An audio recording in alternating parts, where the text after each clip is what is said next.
ഇന്ന് അടുക്കളയിലാണ് പയർ മെഴുക്കുവരട്ടി ഉണ്ടാക്കാൻ വേണ്ടിയിട്ട്. പയർ ഉപ്പേരി എന്നൊക്കെയാണ് ചില നാടുകളിലൊക്കെ പറയണത്. ഇത് പയർ മെഴുക്കുവരട്ടി ഉണ്ടാക്കാൻ വേണ്ടിയിട്ടാണോ. ഞാനിങ്ങനെ പലപ്പോഴും ഓർക്കും, നമ്മുടെ സങ്കടങ്ങളൊക്കെ ഉണ്ടല്ലോ, നമ്മൾ ഒരു പ്രാവശ്യം എല്ലാവരോടും പറഞ്ഞ് അവർ കേട്ടോണ്ടിരിക്കും. നമ്മൾ സ്ഥിരമായിട്ട് നമ്മുടെ സങ്കടങ്ങളോ വിഷമങ്ങളോ ദുഃഖങ്ങളോ ഒക്കെ ആരോടെങ്കിലും പറയാൻ തുടങ്ങിയിട്ടുണ്ടെങ്കിലോ അവരത് മൈൻഡ് ചെയ്യില്ല. നമ്മൾ വരുന്നത് തന്നെ അവർക്കൊരു ബുദ്ധിമുട്ടായി തീരും. അത് നമ്മുടെ ഫ്രണ്ട്സാകട്ടെ, ബന്ധുക്കളാകട്ടെ, സ്വന്തക്കാരാകട്ടെ, ഭർത്താവാകട്ടെ, അമ്മായിയമ്മയാകട്ടെ, ആരുടെയെങ്കിലും കാര്യങ്ങൾ നമ്മുടെ വിഷമങ്ങളായിരിക്കും നമ്മൾ പറയുന്നത്, അല്ലേ?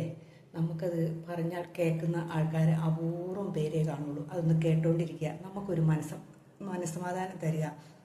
നമ്മളെ ഒന്ന് ആശ്വസിപ്പിക്കാനൊന്നും ആരും കാണില്ല. അപ്പോൾ എന്ത് ചെയ്യണം? നമ്മൾ സ്വയം ആശ്വസിക്കാൻ നമ്മൾ പ്രാക്ടീസ് ചെയ്ത് തന്നെ പഠിക്കണം. അതെങ്ങനെയാണെന്നല്ലേ, നമ്മൾ പറയും മെഡിറ്റേഷനും ഒക്കെ ചെയ്യാം എന്ന്. നമുക്കിഷ്ടമുള്ള കാര്യങ്ങൾ നമ്മൾ ചെയ്യുക. നമ്മുടെ മനസ്സിന് സന്തോഷം തോന്നുന്ന എന്താണോ അത് നമ്മൾ ചെയ്യാൻ ശ്രമിക്കുക. അതിൽ നമ്മൾ ആനന്ദം കണ്ടെത്തുക. പിന്നെ നമ്മൾ ഈ പരാതിപ്പെട്ടിയുമായിട്ട് നടക്കുന്ന സ്വഭാവം നമ്മളൊന്ന് കുറച്ച് നോക്കിക്കേ. നമ്മളോട് എന്തെങ്കിലുമൊക്കെ അനീതിയൊക്കെ എല്ലാവരും കാണിക്കുന്നുണ്ടായിരിക്കാം. പക്ഷെ നമ്മൾ പറഞ്ഞാലും അവർ മാറ്റുന്നില്ലാത്ത അനീതിയാണെങ്കിൽ പിന്നെ നമ്മളത് പുറകെ പറഞ്ഞുകൊണ്ട് നടന്നിട്ട് വല്ല കാര്യമുണ്ടോ?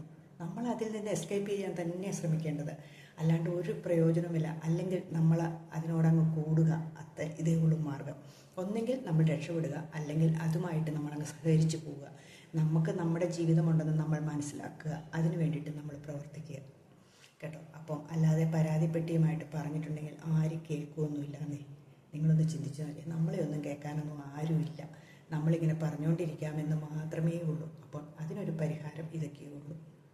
ശരിയാണോ?